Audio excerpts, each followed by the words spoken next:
So as you know, recently Donald Trump had his ICE people and other agencies go to the Hyundai and LG plant and arrest nearly 500 people. I want to give you an update of what's going on and also the Korean perspective from the Korean news. And let's jump right in. So this is actually Korean news, SBS, and they've been showing stuff that Trump has said recently. So let me show you also. Do you have plans to go to Japan and South Korea this fall? What does that mean? Or do you have plans to go to South Korea? Maybe. I mean, we'll see. But it's going to be very interesting what comes out. I think we may have learned something, because when they come here and there's nobody that can do what they're supposed to be doing and they bring people, those people can also teach our people. It's complicated stuff. Something very interesting could come out of that. So that was Trump's own words. Those people can come and teach our people. And then when they do, you go arrest them, chain them up, etc.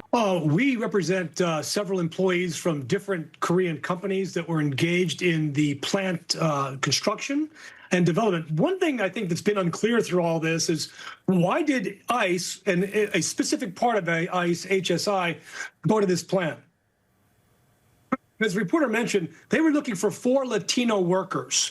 That's it. In fact, when ICE went to this plant, we have now found out they didn't understand that there were a lot of Koreans there.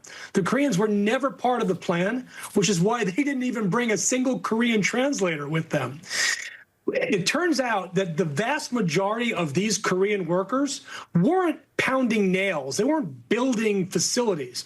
They were working on what's called after-sales service and installation, pursuant to valid visas in the United States. Every one of these individuals had entered on a visa. They had told Customs and Border Protection why they were here. For those that actually had visas as opposed to ESTA, they had gone to the consulate and explained they were working for companies that were selling the parts of the plant that create the batteries from their foreign companies. It turns out there's only 3 companies in the entire world that actually make the equipment that allows you to make batteries. And none of those companies are in the United States. These individuals were working for those companies in installing the plant, so the plant could then employ U.S. workers. And I just want you guys to understand from the Korean perspective, right, or other countries' perspective other than USA, just imagine you go and you're going to build a factory and you want to supply jobs for Americans and you're treated like this. And so the Korean news have been showing pictures of the prison, the conditions, and just like, yo, your fellow brothers and sisters from Korea are being treated like this in America, right? I'm just telling you guys, it is a really, really negative thing for U.S. and Korea relations. And it's not just Korea. All countries around the world and various companies, international companies, are all seeing this. They're just like, do I want my workers to go to USA and risk getting arrested, thrown on buses, and treated like this stuff? So this is what's going on. I just want to show you guys. This is the Korean government, so they're trying to work out, bringing people home as soon as they can. And this is a very different situation than other countries because, it's just the reality. Korea's, I was telling you the truth, Korea's more developed than, say, other nations. Like, from the MAGA people, they think that every immigrant is, a low-paid minimum wage worker with little education that works at the farm. I'm just being honest. That's what the MAGA people think. They think all immigrants are like that. But it's just not true. So if you guys don't know, and we'll actually, let's listen to Trump says, because Trump actually knows. Listen. South Korea regret. They're calling it regrettable what happened with their workers at the Hyundai plant. It's a battery factory in that case, as I'm told. And, when they're building batteries, if you don't have people in this country right now that know about batteries, maybe we should help them along and let some people come in and train our people to do, complex things, whether it's battery manufacturing or computer manufacturing or building chips. So we're going to look at that whole situation. We have a lot of industries that we don't have anymore, and we're going to have to train people. And the way you train people is bring people in that know what they're doing and let them stay for a little while and help. So it's a very interesting situation that took place in Georgia. ICE was doing right because they were here illegally. But we do have to work something out where we bring in experts so that our people can be trained so that they can do it themselves. So literally Trump is describing the situation, right? Bring in experts so you can train the people so they can do it themselves. I read all comments. I see everything out there. Sometimes MAGA people think that the Koreans came and were taking American jobs. It's just completely untrue. And I don't know what else to say other than I can show you Trump's own words saying literally, hey, sometimes in America, we don't have the people that know anything about batteries. And so the idea is we bring in experts from somewhere else to train our people. That's what's going on. And then you come and arrest them. Isn't it kind of strange? So that's why many people are pissed off, because it's like, hey, we're trying to do business with you, America and Trump. It's like, why are you arresting our people? They've been showing Trump's tweets. You can want to read all that stuff, you can. But this is like everything. I just want to show you guys. We see everything that you see in USA and even more. They show this stuff in Korea. And as an American, I just want you to think about, like, are these the images that you want being sent around the world of, ICE going around arresting people, these kind of things? Do you want, the Department of Defense to be renamed to the Secretary of, the Department of War, and Higgs is now the Secretary of War? Like, put yourselves in the shoes, especially for, people who are in USA, put yourselves in the shoes of other countries, the kind of messages right now that Trump is sending. You think there's worse than that? I don't think so. He wants everyone to be afraid. He loves to see that people are afraid. That's why he's bullying the most vulnerable.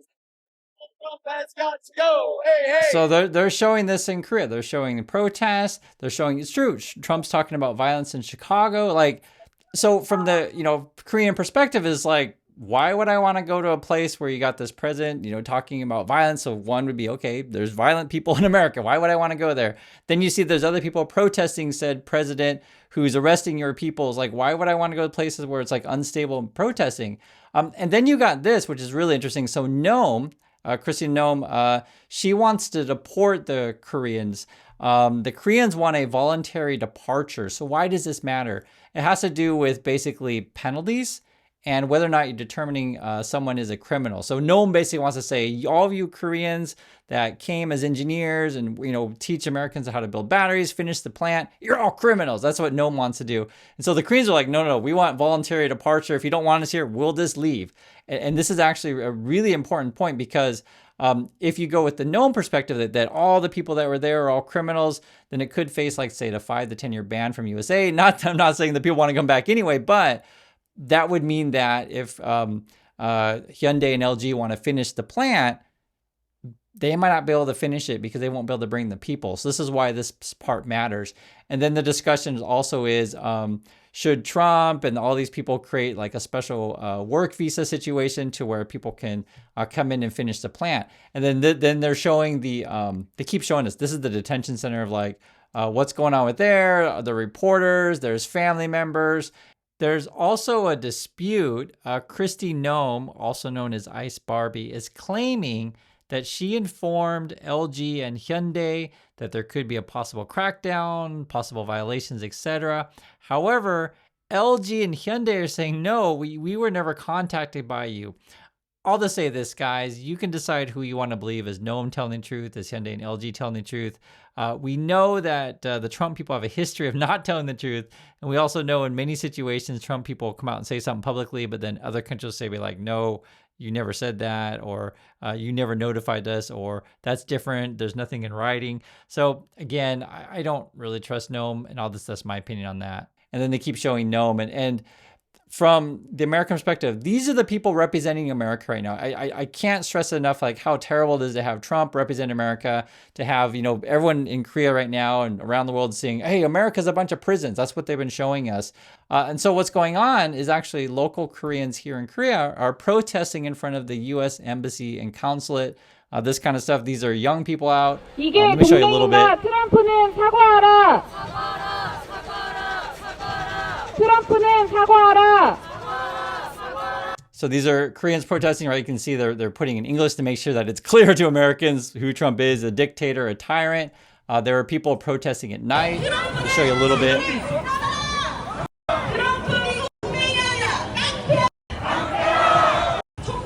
I'm just showing you guys. If you're familiar with this area, this is where essentially the U.S. consulate is. I've been there several times. I'll just say the truth. I feel shame about this whole thing. What Trump and these people are doing is just frankly, it's sick. And this is sort of why I'm showing you. And then they keep showing the same footage of the ICE raid, right? People getting arrested. I just want to show you guys the stuff that we're seeing here in Korea. One thing that's kind of interesting, you may not know, and let me go here, is whenever there's like an emergency or something like that, then the government officials put on like kind of a similar uniform. So in this situation, they're all putting on yellow. It's just like, hey, it shows that we're in crisis mode. That's something that they do. I don't know. I'm just curious if people who are around the world, maybe, you know, in Europe or other countries in Asia, do your politicians put on, you know, it's like a just crisis mode kind of thing, and it unifies the country? That's sort of what it means. And then, you know, when they're showing the Americans are like, hey, we got a bunch of prisons and arresting you people. This is also too, I want to show. They're also showing in Korea that not every single American is the same, and not every American is like Trump. Listen to this. Many of these people had legal work permits, yet they still felt intimidated, mistreated, and abused by ICE. No one should be subjected to militarized raids in their workplace. Blank warrant forms in hand, showing that they were planning to detain individuals indiscriminately. All that Georgians have invested in building a relationship with Korea, a business relationship, a diplomatic relationship, a friendship, and how much this situation on Thursday, this raid, undermines that friendship. So then they're showing the Supreme Court and stuff, but what the one person mentioned where they showed up with blank warrants, and I guess the idea then you'd write the name in later. I didn't know that part. So, but this is the images that they're showing of America in Korea, basically that USA is a big militarized place. I want to point out this movie because you have to understand the images in context. Korea had this situation back in 1987 and before. This is a movie called 1987, When the Day Comes, but I just highly, highly recommend it because it'll show that why Koreans are so sensitive to stuff, why Koreans quickly impeach their president, why Koreans, you know, when the president Yoon tried to do martial law, the Koreans took to the streets and basically stopped it immediately. Ultimately, Yoon, the president, got arrested, removed, and now we have a new president. It all moved very quickly because Korea has a different history than USA. And just, if you see this movie, you'll understand what I'm talking about. Declare the war on the rights and freedoms of citizens by ordering masked men in unmarked cars and vans to kidnap men, women, and children and harass the people in our streets without representation or due process. Right, so they're showing the protests in USA against Trump. They're showing it in Korea, and I mean, and the people here are just like, I'm not going there, cut off business, and you'll see the like massive amount of negative comments at Trump. And before it was kind of mixed, right, on Trump or even neutral. Now it's like really, really negative. I'm saying this is really bad for U.S.-Korean relations. I want to show you guys this stuff too. On the Korean news, they're very thorough. They're like, hey, this is like the Korean, you know, government. You got Homeland Security, ICE, Department of Justice, et cetera, et cetera. I just want you to think in comparison. If you're in USA and you watch American news, do you ever see like thorough breakdowns of foreign countries? And I already know the answer, probably not. You guys know this stuff. Because I look at the American news all the time, but I'll say like they're really detailed. The other one, it was a big one, is too. You're like, what is this stuff? The Koreans are basically saying, hey, Trump and Noam and all the Trumpers, they want to classify Koreans like, you know, like criminals, like violent criminals, right? And that's where become the issue is that in the negotiations, so Korea, yes, wants to bring their people home, but they don't want Americans to like, why are you classify us like criminals like these other kind of people? Do you guys get my point here? Because again, these are engineers, they're not violent. Noam's going to try to claim that, oh yeah, they're all criminals. Everyone's a criminal if you're a foreigner. And so that's kind of what the discussion is. They also have this, they're very, very clear. And again, this is in the Korean news. They're showing, look at, you know, all these different places where Trump has done raids. And they show the numbers of each one, and then the one in Georgia is like 475 people. So that was the biggest one. They're basically just showing it's all over USA. And I mean, I think you guys already know this. I have to reiterate it. People are just basically like, don't do business with USA. So that's my thoughts on this. I want to hear yours, and I'll catch you all in the next video.